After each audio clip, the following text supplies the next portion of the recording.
Amigos y hermanos, vayamos a la palabra del Señor. La primera carta del apóstol Juan, en su capítulo 5, versículo número 12. Primera de Juan, capítulo 5, versículo número 12. El que tiene al Hijo, tiene la vida. El que no tiene al Hijo de Dios, no tiene la vida. El título para el sermón evangelístico en esta mañana, queridos amigos y hermanos, es: el Evangelio excluye toda creencia que no es bíblica. Hermanos y amigos, creo que intentar establecer un número exacto de religiones existentes en nuestro planeta es casi que imposible. Sin embargo, hay muchos que se han aventurado a dar un número al respecto. Algunos dicen que hay más de 4.200 religiones vivas y muchas inexistentes. Incluso en nuestro país también hay algunos que se han aventurado a decir cuántas religiones hay en nuestro país oficialmente consideradas por el Estado. Algunos dicen que hay 800 o más de 850 religiones con reconocimiento oficial. Ahora bien, el punto con estos datos, mis queridos amigos y hermanos, es afirmar que todo hombre, quien quiera que sea, es por naturaleza un ser religioso. Como dijo un antiguo predicador, ni siquiera entre los bárbaros y completamente salvajes es imposible encontrar un hombre que carezca de cierto sentido religioso. Y esto es debido a que todos nosotros hemos sido creados para este fin: conocer la majestad de nuestro Creador y, una vez conocida, tenerle en gran estima por encima de todo y honrarle con todo temor, amor y reverencia, decía, repito, el predicador. Es decir, queridos amigos y hermanos, todos los hombres nacen con un sentido religioso. El ser humano no podrá evitar esta realidad. Su conciencia le habla y le dice que hay un Dios. Lastimosamente, por el pecado sabemos que el hombre se ha hecho dioses a su imagen y semejanza, dejando de lado al verdadero. Y esta es una de las tantas razones del por qué encontramos un sinfín de religiones en nuestro planeta. Todo hombre, pues, en este mundo es religioso. Así que el ser humano, mis queridos amigos y hermanos, fue creado imagen de Dios. Su propósito siempre ha sido el mismo. El hombre fue creado con un propósito. ¿Cuál? Adorar a Dios y a su Creador y gozar de Él para siempre. Sin embargo, es evidente que este propósito por el cual fue creado el hombre no se ha cumplido por el hecho de que es un pecador, de que nace en pecado, de que está enceguecido en su espíritu y que, por cierto, está lleno o está en muerte espiritual e ignorancia espiritual. Y solamente un hombre regenerado puede y podrá, con la ayuda del Espíritu Santo, en verdad adorar al único Dios verdadero como su único propósito. Por otro lado, debemos recalcar que el hombre natural se encuentra muerto en delitos y pecados, tal y como lo enseña la Biblia. Es una verdad inequívoca y siempre lo debemos resaltar. Con todo eso, ese hombre está, o en él está un sentido de religiosidad del cual estamos hablando. La pregunta es, o que podría considerarse a partir de lo dicho respecto a ese sentido de religiosidad en el hombre: ¿qué ha hecho el hombre para llenar su vacío espiritual y por consiguiente ese sentido religioso? ¿Qué ha hecho? Bueno, la Biblia nos dice en Romanos 1 lo que ha hecho. Ha detenido la verdad de Dios con toda injusticia. Eso lo ha llevado al envanecimiento de su razonamiento. Igual se ha entenebrecido cada vez más en su ser, lo que implica que él, el hombre, cree saber todo, crear razonamientos extraños, creyéndose así más que Dios. Lo único que ha hecho es volverse más necio, cambiando la poderosa gloria de Dios por semejanza de imágenes de hombre corruptible, de animales, siendo así lo más idólatra posible. Es lo que nos dice la Biblia en Romanos 1. De manera que los seres humanos han inventado religiones para evitar llevar a cabo ese único y verdadero propósito del adorar al único Dios verdadero. Hemos creado religiones a nuestro acomodo para evitar la verdad de Dios en nosotros, para llenar ese vacío espiritual que hay en cada ser humano. Así que, queridos amigos y hermanos, teniendo en mente durante el sermón la breve introducción acerca de la religiosidad en el hombre, meditaremos en esta mañana sobre el pasaje que hemos leído en Primera de Juan. El que tiene al Hijo tiene la vida. El que no tiene al Hijo de Dios, dice Juan, no tiene la vida. Este pasaje, mis queridos hermanos, es una evidencia adicional de la revelación de Dios para todo hombre en este planeta. Es un aviso imperial con letras pronunciadas que destaca una verdad incomparable, la cual es, como ya hemos estado diciendo en el título, que el Evangelio excluirá a toda creencia que no es bíblica o a todas las demás religiones. Repito, esta verdad la desprendemos o la podemos extraer de este pasaje, considerándolo en ese sentido de que el Evangelio es excluyente. Estimados, quiero aclarar, yo no vengo aquí para intentar hablar mal acerca de las demás religiones. Eso sería un desgaste y adicionalmente una pérdida de tiempo. Vengo a hablar de la verdad. Hablaremos desde el fundamento, desde el testimonio que se nos fue dado a los santos hace más de 2000 años, para que los amigos que aún no confían en el único y verdadero Dios puedan ver su necesidad de Él. Así que desde ya les digo que en ninguna otra parte podrán encontrar la vida eterna y perdón de pecados si no están en el único y verdadero Dios trino, como se nos dice aquí en Primera de Juan y como lo hemos leído. El Evangelio bíblico es excluyente porque no socializa con otras supuestas verdades acerca de Dios, acerca de Cristo y acerca de su palabra revelada. No socializa, no es compatible, no intenta tirar algún puente para satisfacer alguna necesidad en el hombre. El Evangelio bíblico es excluyente. Así que, mis amigos y hermanos, en este sermón tendremos 2 encabezados solamente, muy básicos y muy sencillos incluso de aprender. El primero es los excluidos de la vida eterna. ¿Quiénes están excluidos de la vida eterna? De esa vida de la cual nos habla Primera de Juan, capítulo 5, versículo 2. Y creo que deberíamos de inmediato preguntarnos esto al vernos expuestos a lo que diremos en este encabezado. ¿Quiénes están excluidos de la vida eterna?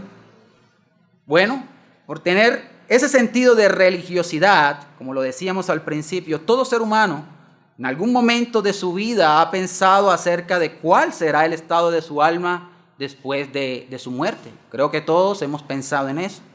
Nuestra conciencia es tan poderosa que puede poner a pensar a todo hombre con respecto a todas las cuestiones referentes a la muerte. ¿Es así o no es así? Claro que es así.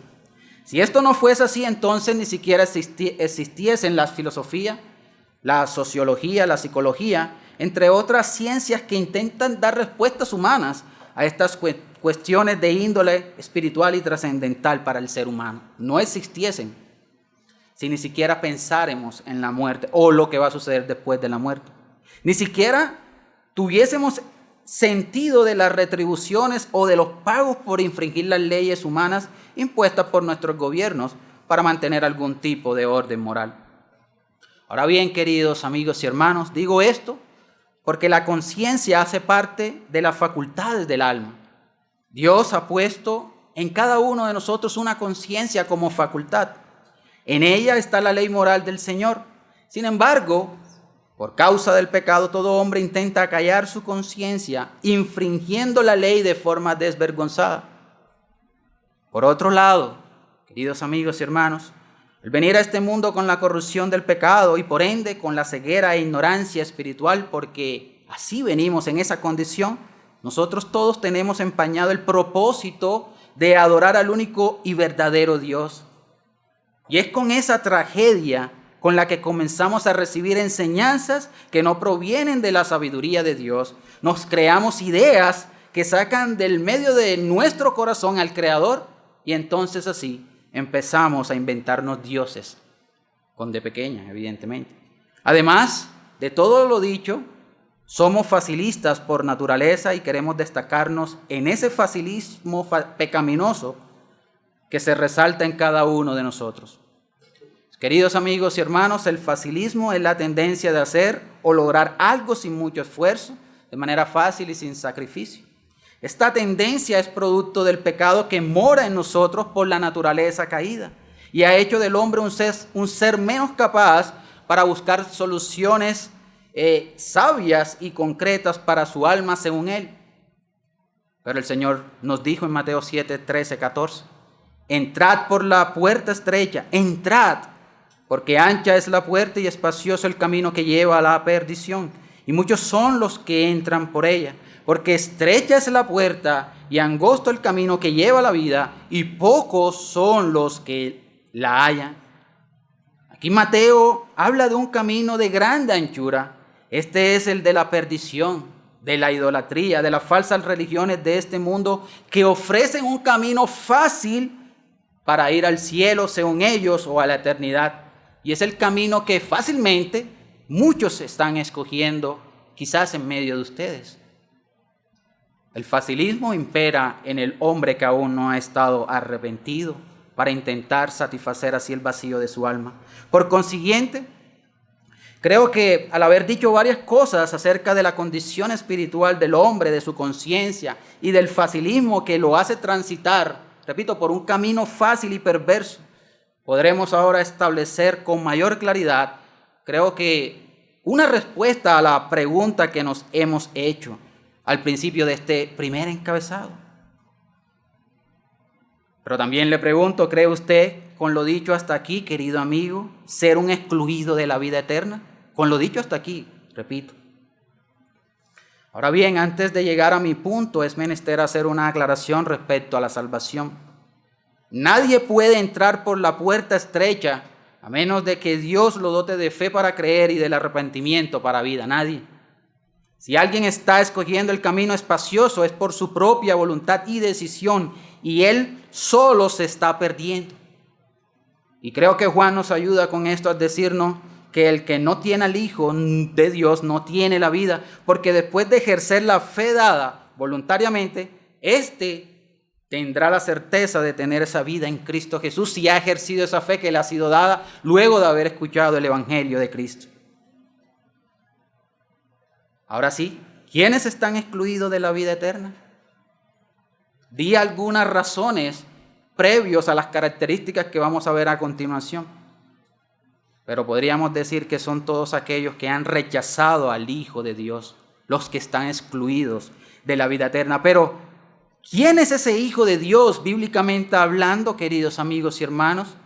Es aquel que se prometió desde el momento en que nuestros primeros padres, Adán y Eva, cayeron en el pecado. Desde Génesis 3:15 se prometió a ese Hijo de Dios para que todo el que cree en Él pueda ser salvo. El protoevangelio se dio desde la caída. Así que Cristo fue prometido desde el principio como el único camino de salvación y de perdón de pecados. El único puente de reconciliación entre Dios y los hombres. El único, más nadie. Es Dios y hombre perfecto. Es el Redentor, es el Mesías, es el Creador de todo. No obstante, muchos han persistido en seguir escuchando la mentira de Satanás en vez de escuchar a Cristo a través de la predicación de su evangelio. Prefieren resistir el evangelio y deleitarse temporalmente en las mentiras del diablo, ignorando así la destrucción de sus pobres almas. Así que todos los que rechazan al Hijo de Dios se encuentran excluidos de la vida eterna, de esta vida de la cual nos habla Juan en su carta. Pero ahora sí, hablemos de otras características de aquellos que por no tener al Hijo de Dios en sus corazones se encuentran excluidos hoy de la vida eterna.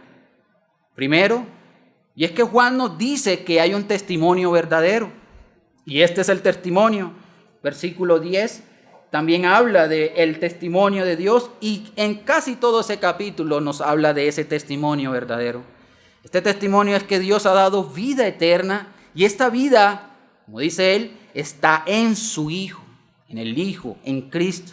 Es decir, todo aquel que no ha creído en el Hijo de Dios como único Salvador está excluido de la vida eterna. Sé que alguno dirá, pero Harold, yo creo en Cristo, no puedo estar en esa bolsa de los excluidos. Bueno, permíteme decirte lo siguiente. La fe salvífica es un regalo de Dios. que le da a aquellos de manera inmerecida. Sin embargo, después de ejercer esa fe salvífica, llevará fruto cuando la pone en ejercicio. De manera que si dicen creer, entonces pregúntense o preguntémonos, ¿hemos nacido de nuevo? ¿Hay frutos dignos de arrepentimiento que se deben ver en aquellos que ejercen esta fe? ¿Sienten verdadero arrepentimiento o vergüenza por los pecados que han cometido y que cometen? ¿Desean estar con los demás creyentes, amarlos, esforzarse juntamente con ellos? ¿Oran al Padre como su único Dios? ¿Creen que solamente hay una autoridad doctrinal y práctica en su vida como lo es la Biblia? ¿Aborrecen el pecado que los aleja de Dios y aman todo lo que Dios ha dejado revelado en su palabra? ¿Creen que únicamente hay un mediador entre Dios y los hombres? Es decir, ¿oran por medio de Cristo únicamente? Y así podría decir más cuestionamientos a manera de pregunta para que evalúen si verdaderamente han ejercido esa fe salvífica. Si ustedes no han reflejado ninguna de estas marcas de conversión, debo decirles que se encuentran en la bolsa de los excluidos que no tienen vida eterna hoy. Lo único que sí han hecho es seguir las pisadas de los falsos maestros, las falsas religiones y creencias que adulan al hombre y dan la espalda al verdadero Dios. Segunda característica es que los excluidos están deseosos de lograr con pocas fuerzas y sacrificios agradar a su Creador. Ellos saben que hay un Dios, como ya argumentamos al inicio, su conciencia de alguna manera le dice que hay un Dios, pero han hecho de ese Dios un Dios barato y fácil de manejar a sus antojos. Creo que en esta parte del planeta, es decir, aquí en Sudamérica, la mayoría de las personas quieren cumplir una serie de ritos religiosos y hacer obras según la religión que profesen para lograr fácilmente el favor de su Dios, intentar acallar sus conciencias y sentir paz en la misma. Pero Juan rechaza cualquier idea diferente a la de ser salvado solamente por gracia mediante la fe en Jesucristo. Dice Juan que todo aquel que cree que Jesús es el Cristo es nacido de Dios. Es decir, la salvación es un regalo inmerecido de Dios en Cristo, donde por la fe el pecador confía únicamente en el Señor para vida. Y si ustedes, queridos amigos y hermanos, leyesen toda esta primera carta, notarían que Cristo, el Señor, es el más mencionado y la intención evidentemente es refutar cualquier idea evidentemente gnóstica según el contexto de la carta, pero también refutar cualquier idea contraria a la verdadera fe, a ese testimonio de fe verdadero del cual estamos exponiendo hoy, que es únicamente en Cristo Jesús. Así que ha sido una pérdida de tiempo el tratar de hacer ritos y obras de justicia para lograr el favor de Dios. Y usted, amigo, está gastando su tiempo en sacrificios, en ritos, en obras de justicia que nada valen delante de Dios. La Biblia es clara y solamente aquellos que han confiado en Cristo serán salvos. La religión de las obras abarca todas las denominaciones religiosas que rechazan la salvación por la sola gracia. Y les pregunto, queridos amigos que me acompañan, ¿están confiando solamente en Cristo o colocan su fe en Cristo más otra cosa? ¿En dónde descansa su fe? ¿En Cristo o en Cristo más otra cosa o en otras cosas aparte de Cristo? Tercera característica es que los excluidos de la vida rechazan a Cristo como Dios hombre y hombre perfecto. Como Dios y hombre perfecto, excúsenme. Nuevamente, en nuestro contexto de país, muchos dicen y afirman y asienten y no sé qué más hacen y dicen creer en Cristo, pero la pregunta es, ¿cuál Cristo? ¿El que ven de manera errada que presentan en la televisión? ¿O el que ha presentado la tradición? ¿O el que están enseñando las sectas que están en nuestro contexto religioso? ¿Es Cristo para usted un buen maestro o un buen profeta o solamente el mejor ser humano que ha existido con buenos valores y ética? Estimado, yo no sé cuál sea su creencia acerca de Cristo. Sin embargo, déjame decirte lo siguiente. Si no crees que el Señor es la segunda persona de la Trinidad, verdadero Dios y hombre, igual en poder y en gloria con el Padre y el Espíritu, consustancial con ambos, entonces estás excluido de la vida eterna. Permítame igual decir algo más acerca de Cristo. Es aquel que creó los cielos y la tierra, que posee omnisciencia, omnipresencia, omnipotencia. Él posee todos los atributos de la divinidad. Así que es perfecto, santísimo, libérrimo, justísimo. Es amor puro, es todo y en todo. Si piensan, pues, que solamente es un buen maestro, profeta o un gran ser humano que existió y no todas las demás descripciones dadas acerca de él que se ha revelado en las Escrituras, entonces, querido amigo, eres parte de esos excluidos de los cuales estamos hablando en este encabezado. Eres parte de ese vasto grupo de personas que se encuentran condenados por ignorar la verdad del Evangelio. De allí que afirmemos que no hay líneas grises en esto. Es en ese sentido que el Evangelio es excluyente, que excluye cualquier creencia que no va relacionada directamente con la enseñanza bíblica acerca de Cristo, de su Evangelio y de la salvación del hombre. Es excluyente en ese sentido. Y ustedes están dentro de esa bolsa de excluidos de la vida por tal vez hacerse una imagen de Cristo que no es bíblica.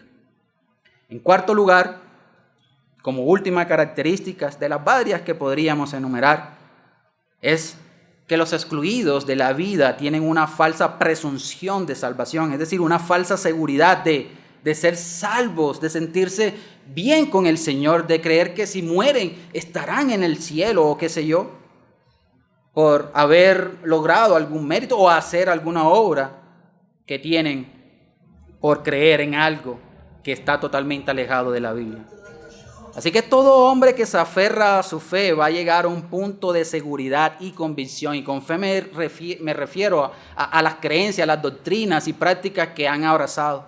Todo hombre que se aferra a sus creencias llegará a un punto de seguridad y convicción, tanto así que daría, como vemos en algunas sectas, hasta su vida por esa fe vana. La diferencia, pues, con la verdadera seguridad de salvación es que la falsa seguridad va acompañada de orgullo, de arrogancia y de menosprecio hacia los demás. Y evidentemente de menosprecio hacia la verdadera seguridad de salvación que se enseña en la Biblia. ¿Cuál es el punto, queridos amigos y hermanos? El punto es que piensan erradamente que han logrado algún favor meritorio y creen haber así encontrado algo que los demás no han podido encontrar para poder estar en paz con Dios. Por ejemplo, la creencia del moralista. Cree que es mejor que sus vecinos e inclusive mejor que los religiosos o que los demás religiosos, y así piensa tener algo seguro en otra vida por ser una persona correctamente en sus cabales, en su moralidad, y se cree mejor que su vecino o que otro religioso, y según su errada creencia piensa haber logrado algo seguro en otra vida.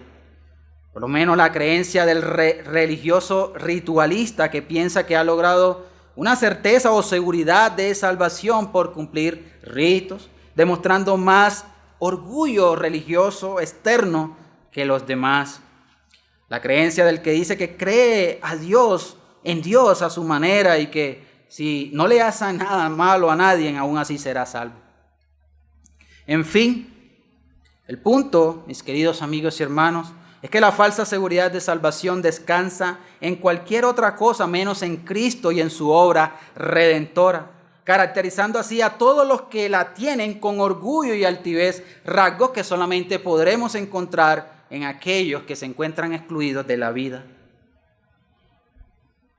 Así que, mis queridos amigos y hermanos, desde ya ruego a Dios para que por favor, analicen sus vidas a la luz de la Escritura y de lo que hemos dicho a partir de la Escritura. El apóstol Juan es claro al decir: sin el Hijo, sin Cristo no hay vida. No habrá vida con verdadero gozo y paz en este lado de la eternidad, y mucho menos habrá esa vida eterna después de sus muertes, cuando tengan que rendir cuenta ante el Creador. Así que por favor entiendan que solamente en Cristo hay salvación por todo lo que ya hemos dicho al respecto de ese Hijo de Dios. Pasemos pues al último encabezado.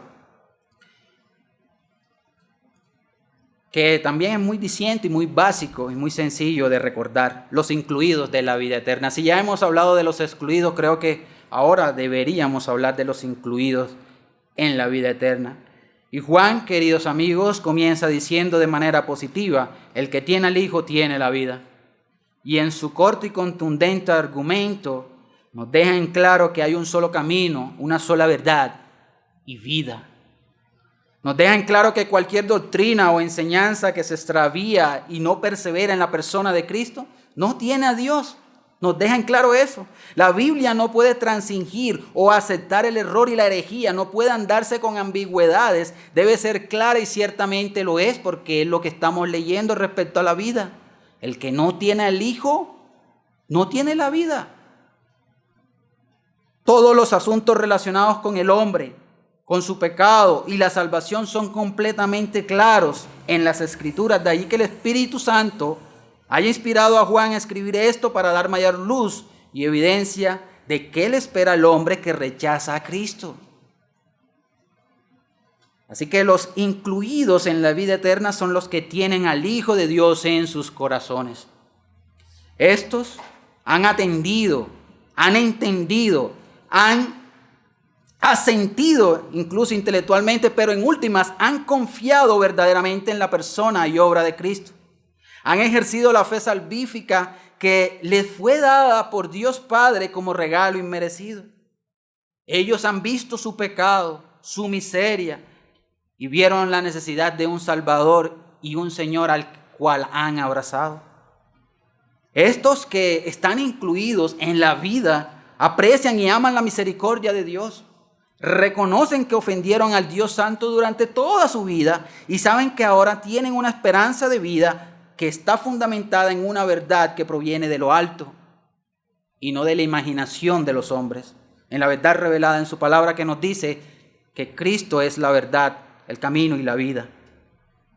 Estos, los que están incluidos en la vida, fueron expuestos una vez a las verdades del Evangelio y no lo rechazaron. Una vez entendieron, asintieron y confiaron en que Cristo vino al mundo hace más de 2000 años, nacido de una mujer, una virgen según las Escrituras. La profecía fue cumplida y en una pequeña ciudad de Judea nació el bebé de la promesa desde el jardín del Edén. Fue allí donde Cristo empezó su misión. Así que el Dios encarnado, el Dios con nosotros, el Emmanuel, vino a este mundo caído para salvar lo que se había perdido, para salvar a muchos de las garras del pecado. Comenzó su ministerio, Cristo venciendo a toda la tentación que el mismísimo Satanás le interpuso. Es nuestro segundo Cristo y es nuestro segundo y mejor Adán. ¿Quién? Cristo, quien venció en el desierto al tentador. Así que su vida perfecta y en obediencia a la ley fue sin mancha, perfecta, espléndida, no como usted y yo, que transgrede esa perfecta ley continuamente. Todos sus milagros y maravillas apuntaban a una enseñanza más de la revelación divina que nos dejó en su palabra, pero muchos prefieren apreciar a aquellas falsas religiones y a aquellos falsos milagreros que al Hacedor, olvidándose así del Cristo del cual se nos ha revelado en la palabra. Cristo además es el buen pastor que dio su vida por sus ovejas. Estas son las que escuchan su voz y le siguen. Cristo entonces fue al Calvario, a la cruz para morir por los suyos, queridos amigos. El gran yo soy fue a la cruz para glorificar el nombre del Padre y para salvar a muchos de la condenación del pecado. Recibió la ira de Dios, del Dios justo y santo en el madero, que no dará por inocente al culpable. ¿Por qué me has abandonado?, exclamó el justo por los injustos, estando en la cruz, para que supiésemos todos los que hemos creído que estaba recibiendo la mismísima ira de Dios sobre todo su ser. Cristo, queridos amigos, pagó la deuda impagable por sus redimidos. En la cruz dio su vida y su sangre fue el medio de pago, porque sin derramamiento de sangre, dice la Escritura, no hay remisión de pecado, y así fue. Fue el único sustituto perfecto. Querido amigo, no fue ni Mahoma, ni Buda, ni ningún otro santo inventado, ni los dioses griegos, paganos, egipcios, ni los demás dioses que profesan serlo. El único que pudo saldar las cuentas, siendo el sustituto perfecto en la cruz, fue el Mesías, fue Cristo, del cual te estoy predicando. Él es el único camino por el cual los pecadores pueden acercarse a Dios, el único camino. Él es el único conocimiento por el cual los que no conocen a Dios pueden recibir la iluminación por parte del Espíritu Santo para conocerle. El Cristo no solamente se quedó allí en la cruz, murió ciertamente, pero resucitó al tercer día, querido amigo. Y la Escritura nos dice que apareció a más de 500 hermanos para dar testimonio de que era, es y será para siempre el Hijo de Dios, del cual nos habla Juan aquí. Este es Jesucristo, que vino mediante agua y sangre, dando testimonio al Espíritu Santo de toda su obra perfecta, porque es la verdad, resucitándole con poder y gloria. Así que su nacimiento, vida, muerte, resurrección y pronta venida inclusive, es el informe que descendió del cielo en forma de evangelio para que todo aquel que se arrepienta de sus pecados y crea en Él y en su obra, sea salvo de la ira venidera. Y les pregunto, ¿qué esperan para rogar a Dios para estar en los incluidos de la vida eterna? ¿Qué espera, amigo? Te acabo de proclamar el evangelio en la persona de Cristo, narrándole, por decirlo de alguna manera, de manera muy general, su obra y ministerio, sus características divinas. ¿Y qué harás con ese conocimiento? ¿Qué esperarás, querido amigo? ¿Rogarás a Dios para que te saque de aquella bolsa de excluidos y te incluya en estos que estamos gozando de tener esa genuina y verdadera certeza y seguridad de salvación por saber que estamos en Cristo? El Salmo 40, versículo 4 que leíamos al inicio, en otra versión, dice lo siguiente: dichoso el que pone su confianza en el Señor y no recurre a los idólatras ni a los que adoran dioses falsos. Usted no es un bienaventurado si se encuentra recurriendo a otros dioses, a otras religiones, a otras creencias, aparte de la verdadera, aparte del genuino y único testimonio dado por el Espíritu Santo que es en Cristo Jesús. Solamente les digo para terminar, vengan a Cristo en arrepentimiento y en fe. Dejen por favor su incredulidad y facilismo. Dejen de una vez por todas cualquier otra creencia que se encuentre fuera de la Biblia y aférrense únicamente a Cristo y a su palabra. Porque Juan nos dice de manera clara e inequívoca que el que tiene al Hijo tiene la vida. El que no tiene al Hijo de Dios no tiene la vida. Por consiguiente está excluido de la vida eterna. Quiera el Señor traer entendimiento sobre estas cuestiones a aquellos que aún creen de alguna manera errada, creer en Cristo y encontrarse con una falsa y errada seguridad de salvación.